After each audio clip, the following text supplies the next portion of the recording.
Peggy 18.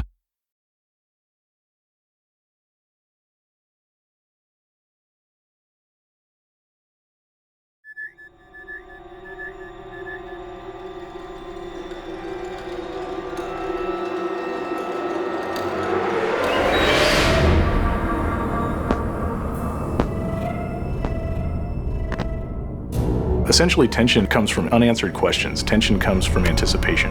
When you're kind of dealing with suspense and horror, you really have to get to know characters and really have time with them to really understand and feel the loss of when they are taken by the aliens. And that really lets us have a lot of different experiences and understanding of how scary these aliens are. And so this gives us a chance to really kind of get you involved and also be able to kind of pull the rug out from under you whenever there's a loss of a particular character or whatever it is.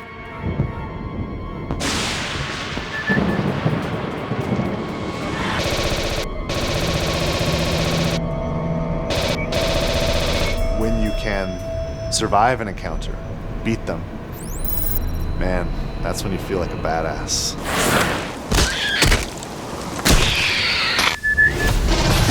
We're gonna have a lot of different places than you've seen maybe in the movies.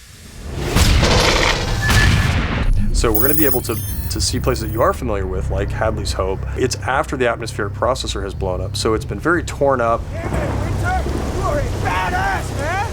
And it kind of had an explosion that explodes up, not out, but nonetheless, it still had an impact on what happened to some of those areas that you were familiar with. So you now get to come back in there and see them in a destroyed or distressed state that you didn't see before. You'll be able to explore areas that you hadn't seen in the movie. For example, being on the Sulaco, we'll have a lot more time to spend with the Colonial Marines there, as well as getting closer to areas that we've all wanted to see, like the jockey ship that we'll be able to explore more in and around.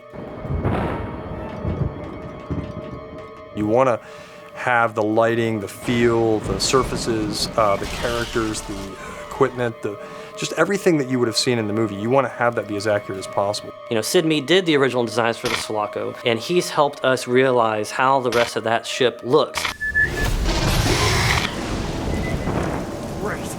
Now my friggin' tracker's broken. Just watch the red dots. That's what I'm telling you. Motion tracking, you know, that ping, and then when you hear the blip, when the aliens are actually in the vicinity. It's such an iconic sound, and when we got the source material for 20th Century Fox, the actual audio that was recorded and Foleyed and some of the other stuff that was digitally produced, man, it's so exciting to be able to play with that content and then work that content into the game.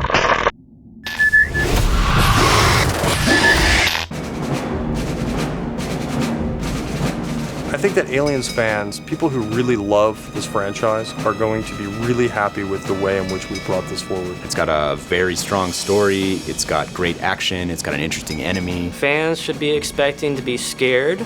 They should be expecting to be excited.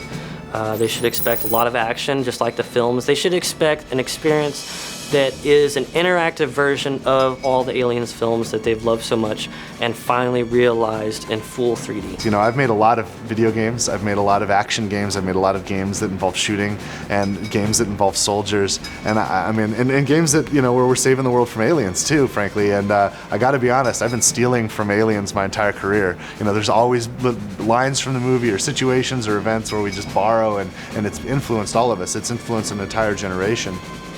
When we get to spend time in the real fiction, in the real canon, it's pretty exciting because we're not borrowing from it, we're building onto it and we're adding to it. So it's just a thrill to be involved.